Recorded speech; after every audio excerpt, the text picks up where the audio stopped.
आपकी university degree, आपकी job title, आपका स्पेशलाइजेशन, यह आपकी पहचान नहीं। आपके पिंजरे हैं खूबसूरत सोने के पिंजरे जिन्हें समाज ने बनाया है ताकि आप अपनी असली ताकत को कभी पहचान ही ना पाएं, ताकि आप हमेशा उस सिस्टम का एक छोटा सा कंट्रोल किया जा सकने वाला पुर्जा बने रहे। पर इतिहास में एक ऐसा दौर था जब इन पिंजरों को तोड़ा जाता था। एक ऐसा खुफिया क्लब था जिसके सदस्य एक ही जिंदगी में एक वैज्ञानिक का दिमाग, एक आर्टिस्ट का दिल और एक योद्धा की हिम्मत रखते थे। Leonardo da Vinci, Isaac Newton, Benjamin Franklin. इतिहासकार पीटर बर्ग ने अपनी पूरी जिंदगी इस खोए हुए क्लब के राज को खोलने में लगा दी। उन्होंने पाया कि यह लोग सिर्फ जीनियस नहीं थे, वो एक विद्रोह थे उस सिस्टम के खिलाफ जो इंसान को बांटता है। यह किताब उसी विद्रोह की भूली हुई कहानी है। यह जीनियस बनने का फार्मूला नहीं, यह उस सोच को दोबारा जगाने का बिगुल है जो आपको एक पुर्जा नहीं बल्कि पूरी मशीन बनना सिखाती है। आपका स्वागत है आपके अपने Hindi audio book channel audio book world में। चलिए शुरू करते हैं। चैप्टर 1, स्पेशलाइजेशन का मिथक इतिहास। विजेताओं द्वारा लिखी गई एक कहानी है और पिछले 200 सालों के विजेता रहे हैं स्पेशलिस्ट्स। इसलिए हमें यह पढ़ाया गया है कि सफलता का एकमात्र रास्ता है किसी एक चीज का एक्सपर्ट बन जाना। Jack of all trades master of none वाली कहावत इसी प्रोपेगेंडा का हिस्सा है। ओथर इस मिथक पर इतिहास का हथौड़ा चलाते हैं। वह कहते हैं कि यह विचार प्राचीन नहीं, बहुत नया है। यह इंडस्ट्रियल रिवॉल्यूशन की देन है। फैक्ट्रीज को ऐसे मजदूर चाहिए थे जो सिर्फ एक ही काम करें और हमारे एजुकेशन सिस्टम को उन्हीं मजदूरों को बनाने के लिए डिजाइन किया गया।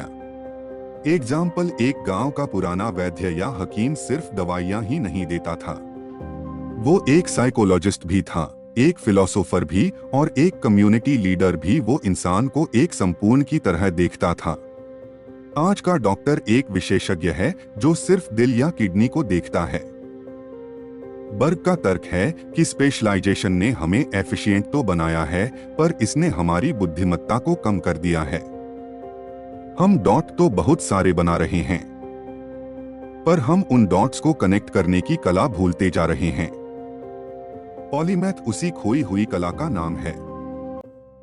चैप्टर 2, जब जर्नलिस्ट होना गर्व की बात थी। इतिहास में एक ऐसा सुनहरा दौर था जब पॉलीमैथ होना एक अपवाद नहीं बल्कि एक आदर्श था। यह था रिनेसांस यूरोप, 14वीं से 17वीं सदी। उस समय अगर आप कहते कि मैं तो सिर्फ पेंटिंग करता हूं, मुझे साइंस से क्या लेना देना, तो लोग आप पर हंसते। उस युग का आदर्श था लोमो यूनिवर्सले, द यूनिवर्सल मैन।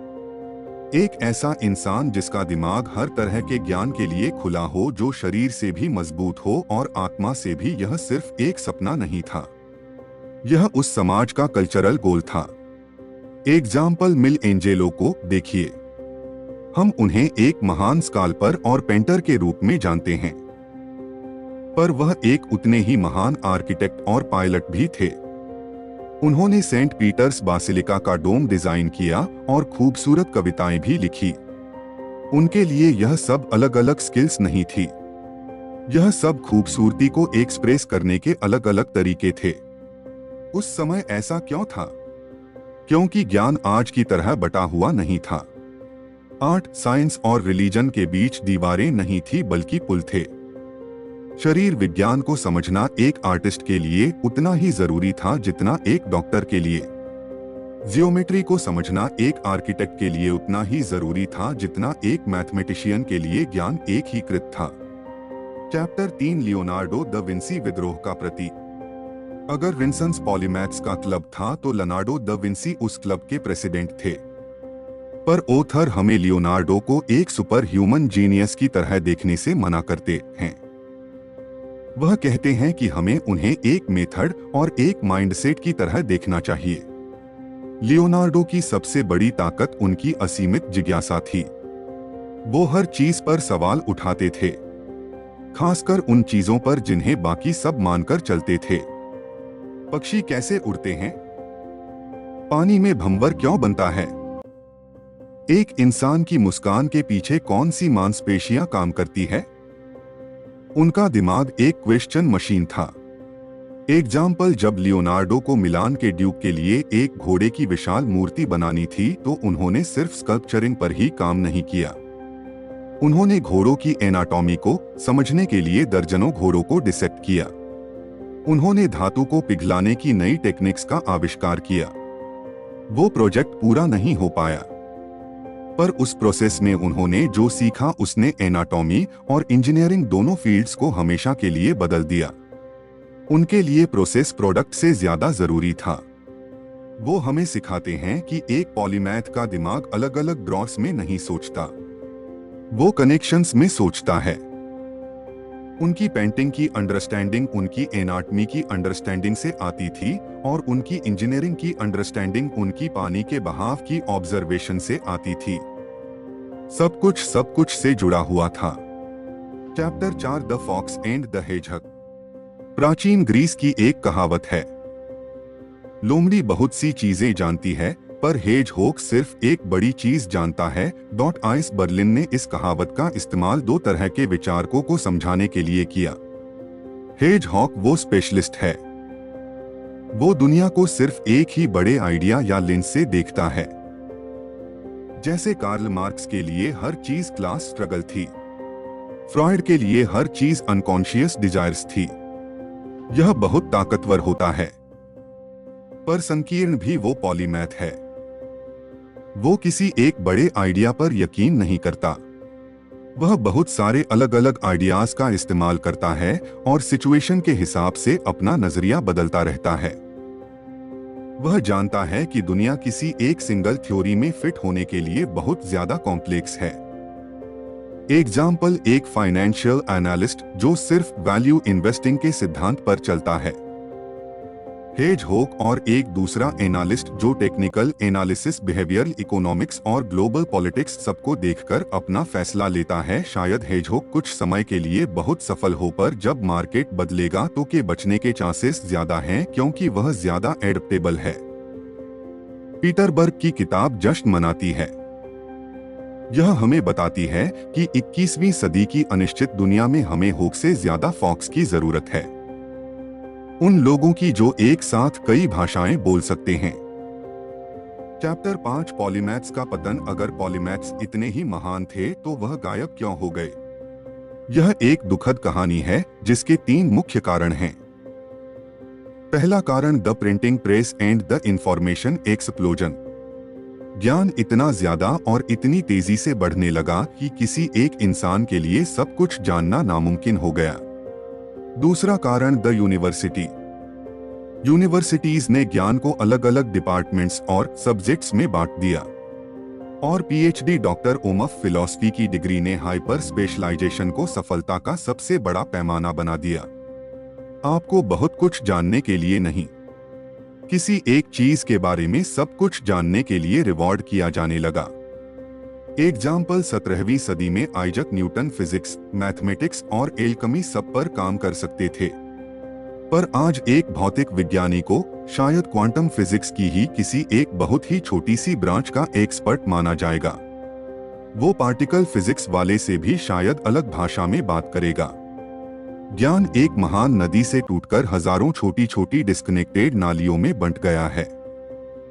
तीसरा कारण, the industrial revolution and capitalism. Factories और कॉरपोरेशंस को एफिशिएंट पुर्जे चाहिए थे, क्रिएटिव इंसान नहीं।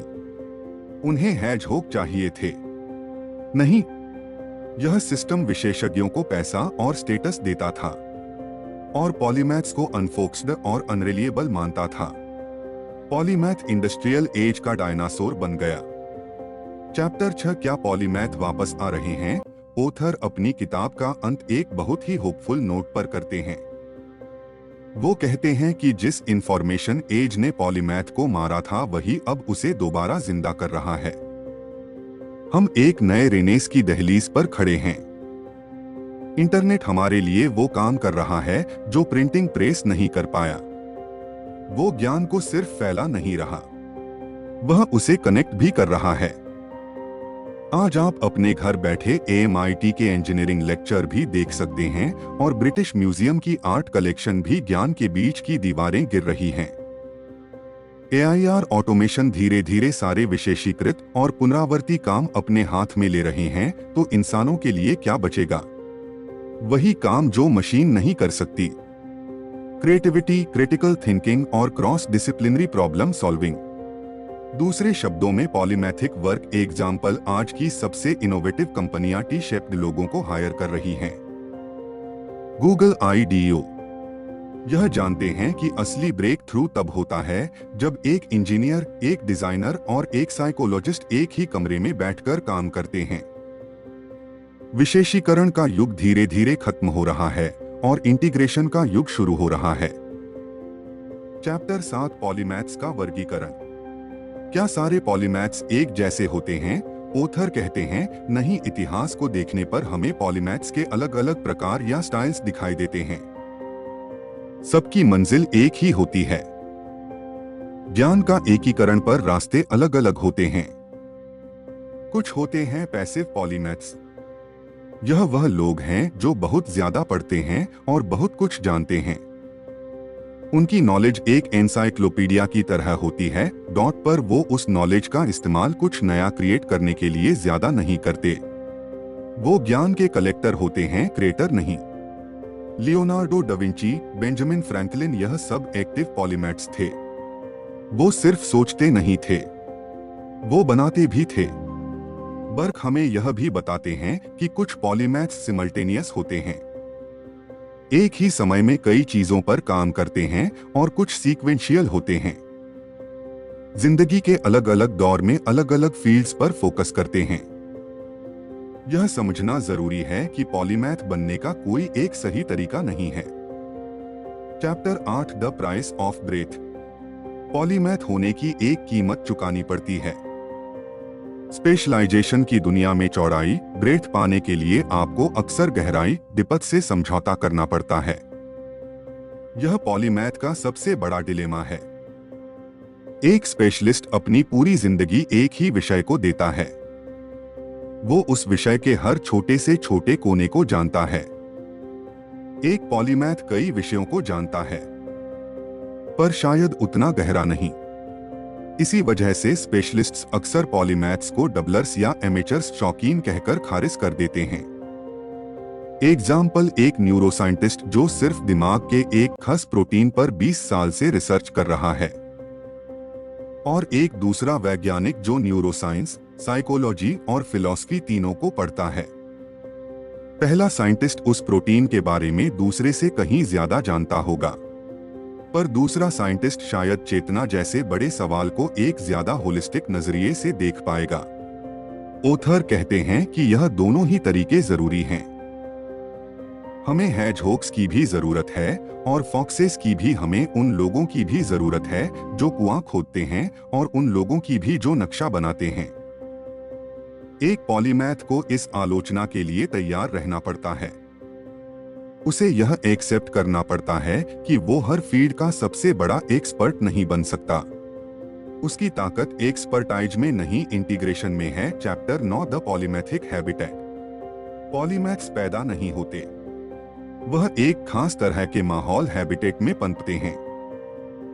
एक ऐसा माहौल जो क्यूरियोसिटी को एनकरेज करता हो और इंटरडिसिप्लिनरी कंजर्वेशंस को बढ़ावा देता हो। पीटरबर्ग ऐसे कुछ ऐतिहासिक हॉटस्पॉट्स की पहचान करते हैं। रेनेसांस फ्लोरेंस, जहां आर्टिस्ट्स और साइंटिस्ट्स एक ही वर्कशॉप में काम करते थे। एनलाइटनमेंट पेरिस, जहां सेलोस में फिलोसफर्स, राइटर्स और पॉलिटिशियंस एक साथ बहस करते थे। वेना इन 1900, जहां फ्रॉयड साइकोलॉजी, क्लिंट आर्ट और मालर म्यूजिक एक ही शहर में एक ही समय में इंसानी दिमाग के अंधेरे को एक्सप्लोर कर रहे थे।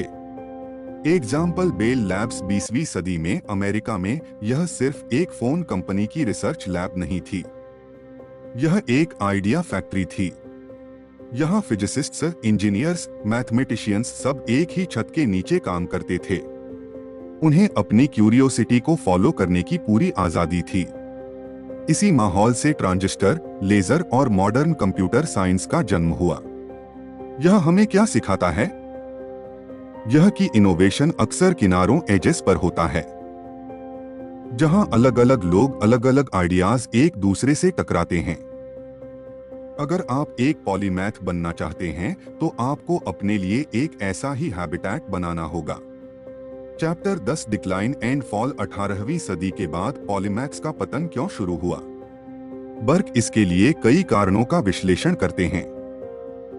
विशेषीकरण का उदय सिर्फ एक कारण था, दूसरे ज्यादा गहरे कारण भी थे। एक कारण था डॉट प्रोफेशनलाइजेशन। अलग अलग प्रोफेशंस जैसे लॉ, मेडिसिन अपने चारों ओर दीवारें खड़ी करने लगे। अगर आपके पास हमारी डिग्री नहीं है तो आप हमारी फील्ड के बारे में बात नहीं कर सकते। ज्ञान ओपन से क्लास्ड हो गया। यह गेट कीपिंग पॉलीमैथ्स के लिए बहुत बड़ा झटका था। दूसरा कारण था नेशनलिज्म। 19वीं सदी में राष्ट्रवाद के उदय ने ज्ञान को भी नेशनल बाउंड्रीज में बांट दिया। जर्मन साइंस, फ्रेंच लिटरेचर, ज्ञान की यूनिवर्सल नेचर कमजोर पड़ने लगी। एग्जाम्पल, पहले के जमाने में एक स्कॉलर पूरे यूरोप की यूनिवर्सिटीज में ट्रैवल करता था और पढ़ाता था। वो खुद को एक सिटीजन ऑफ द वर्ल्ड मानता था। पर 19वीं सदी के बाद एक प्रोफेसर सिर्फ अपने देश की यूनिवर्सिटी के प्रति वफादार हो गया। यह इंटेलेक्चुअल ट्राइबलिज्म, क्रॉस डिसिप्लिनरी सोच के खिलाफ था। रोमांटिसिज्म मूवमेंट ने भी एक कल्ट ऑफ जीनियस को जन्म दिया। यह आइडिया की महानता एक गिफ्ट है जिसे सीखा नहीं जा सकता। इसने आम लोगों को एक पॉलीमैथ बनने की कोशिश करने से भी डिस्करेज किया। लियोनार्डो तो एक जीनियस थे, मैं उनकी तरह कैसे बन सकता हूं? Chapter 11 the polymath in exile. 20वीं सदी विशेषज्ञों की सदी थी। पॉलीमैथ एक निर्वासित फिगर बन गया। अगर कोई बहुत सारी चीजों में दिलचस्पी रखता था तो उसे डिलिटेंट का लेबल लगा दिया जाता था। तुम आखिर हो क्या? एक चीज पर टिक जाओ। पॉलीमैथ्स को छिपना पड़ा। उन्हें अपनी अलग अलग दिलचस्पियों को अलग अलग आइडेंटिटीज के पीछे छिपाना पड़ा। दिन में वह एक लॉयर थे और रात में एक पोएट। वो दुनिया को अपना पूरा सेल्फ नहीं दिखा सकते थे। एग्जाम्पल, अल्बर्ट आइंस्टीन को देखिए। हम उन्हें एक महान भौतिक विज्ञानी के रूप में जानते हैं, पर वह एक बहुत अच्छे विलिनिस्ट भी थे। वह कहते थे कि उनके बेस्ट वैज्ञानिक विचार उन्हें फिजिक्स की प्रॉब्लम के बारे में सोचते हुए नहीं बल्कि मोजार को बजाते हुए आते थे। म्यूजिक उनके दिमाग के उन हिस्सों को एक्टिवेट करता था जो लॉजिक नहीं कर पाता था। पर उनकी इस पॉलीमैथिक नेचर की बात कम ही की जाती है। यह एक्सेल का दौर सिर्फ पॉलीमैथ्स के लिए ही नहीं, पूरी दुनिया के लिए एक नुकसान था। हमने उन कनेक्शंस और इंसाइट्स को खो दिया जो सिर्फ एक पॉलीमैथिक माइंड ही बना सकता था। हमने बिग पिक्चर को देखने की क्षमता खो दी। चैप्टर 12 ज्ञान एकीकरण और विखंडन। ज्ञान की कहानी दो विपरीत ताकतों के बीच की लड़ाई है। एक तरफ है विखंडन। यह वो ताकत है जो ज्ञान को छोटे छोटे स्पेशलाइज्ड टुकड़ों में तोड़ती जाती है। The more you know the more you realize you know nothing. यह स्पेशलाइजेशन को जन्म देती है। दूसरी तरफ है एनिफिकेशन, एकीकरण। यह वह ताकत है जो उन अलग अलग टुकड़ों के बीच छिपे हुए पैटर्न और लॉ को खोजने की कोशिश करती है। यह बिग पिक्चर बनाने की कोशिश है। यह पॉलीमैथिक इंपल्स है। एग्जाम्पल, बायोलॉजी को देखिए।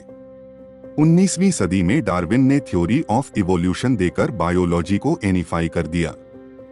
उन्होंने दिखाया कि सारे जिंदा प्राणी एक ही कहानी का हिस्सा हैं। पर 20वीं सदी में डीएनए की खोज के बाद बायोलॉजी हजारों फ्रेगमेंट्स में टूट गई। जेनेटिक्स, माइक्रोबायोलॉजी, विरोलॉजी, आज सिस्टम बायोलॉजी जैसी नई फील्ड्स दोबारा उन टुकड़ों को जोड़ने और यूनिफाई करने की कोशिश कर रही हैं। ओथर कहते हैं कि इतिहास इन दोनों ताकतों के बीच एक पेंडुलम की तरह झूलता रहता है। एक युग फ्रेगमेंटेशन का होता है और फिर एक युग अनिफिकेशन का आता है। रेनेसांस यूनिफिकेशन का युग था। 20वीं सदी फ्रेगमेंटेशन का युग था और शायद 21वीं सदी दोबारा यूनिफिकेशन का युग बनने जा रही है। Chapter 13 the geography of knowledge. ज्ञान सिर्फ दिमाग में नहीं रहता, यह जगहों में भी रहता है। शहर, लाइब्रेरीज, यूनिवर्सिटीज, कॉफी हाउसेस, पॉलीमैथ्स हमेशा ऐसी जगहों की तरफ आकर्षित हुए हैं जहां ज्ञान का घनत्व, नॉलेज डेंसिटी ज्यादा हो, जहां इंफॉर्मेशन और आइडियाज आसानी से एक दूसरे से टकरा सकें। शहर पॉलीमैथ्स के प्राकृतिक आवास हैं, खासकर कॉस्मोपॉलिटन बहुसांस्कृतिक शहर वेनिस, एम्स्टर्डम, लंदन, न्यूयॉर्क। यह वो जगह थी जहां अलग अलग देशों, धर्मों और प्रोफेशंस के लोग एक साथ रहते थे और व्यापार करते थे। यह मेलिंग पॉइंट्स ऑफ आइडियाज थे। एग्जाम्पल 17वीं सदी का एम्स्टर्डम, यह रिलीजियस टॉलरेंस का केंद्र था। जिन फिलोसफर्स को बाकी यूरोप में बोलने की आजादी नहीं थी, जैसे डेकार और स्पिनोजा, वो एम्स्टर्डम में आकर बस गए। वहां के प्रिंटिंग प्रेस किसी भी तरह की किताब छापने को तैयार थे। इस आजाद माहौल ने आइडियाज के एक विस्फोट को जन्म दिया। लाइब्रेरीज और म्यूजियम्स भी पॉलीमैथ्स के लिए तीर्थ स्थान की तरह हैं। यह वह जगह है जहां अलग अलग समय और अलग अलग जगहों का ज्ञान एक ही छत के नीचे इकट्ठा होता है। एक पॉलीमैथ एक लाइब्रेरी में घंटों बिता सकता है, सिर्फ एक शेल्फ से दूसरी शेल्फ तक भटकते हुए और अनएक्सपेक्टेड कनेक्शन खोजते हुए। चैप्टर 14, पॉलीमैथी का भविष्य। तो आखिर में 21वीं सदी में एक पॉलीमैथ होने का क्या मतलब है और भविष्य में इसकी क्या भूमिका होगी? ऑथर का मानना है कि भविष्य पॉलीमैथिक है। हमारी सबसे बड़ी प्रॉब्लम्स जैसे क्लाइमेट चेंज, पेंडेमिक्स, इनक्वालिटी इतनी ज्यादा कॉम्प्लेक्स और इंटरकनेक्टेड हैं कि उन्हें कोई एक अकेला स्पेशलिस्ट सॉल्व ही नहीं कर सकता। इन प्रॉब्लम्स को सॉल्व करने के लिए हमें सिंथेसिस की जरूरत है। हमें ऐसे लोगों की जरूरत है जो साइंस, इकोनॉमिक्स, पॉलिटिक्स और एथिक्स सबके नजरिए को एक साथ लाकर एक होलिस्टिक सॉल्यूशन बना सकें। हमें ब्रिज बिल्डर्स की जरूरत है। एआई स्पेशलाइजेशन के काम को ऑटोमेट कर देगा। वो डाटा एनालिसिस, रिसर्च और कैलकुलेशन करेगा। इससे इंसानों के पास आजाद समय और मेंटल बैंडविड्थ बचेगा उन कामों को करने लिए जो एआई नहीं कर सकता, यानी big picture thinking, creative problem solving और एथिकल डिसीजन मेकिंग। एग्जाम्पल, एक क्लाइमेट चेंज स्ट्रेटजिस्ट को सोचिए। उसे क्लाइमेटोलॉजी साइंस भी समझनी होगी, उसे ग्रीन टेक्नोलॉजी इंजीनियरिंग भी समझनी होगी, उसे इंटरनेशनल रिलेशन पॉलिटिक्स भी समझना होगा, उसे बिहेवियरल साइकोलॉजी भी समझनी होगी ताकि वह लोगों को अपना व्यवहार बदलने के लिए मना सके। यह भविष्य की जॉब एक परफेक्ट पॉलीमैथ की जॉब है। एजुकेशन सिस्टम को बदलना होगा।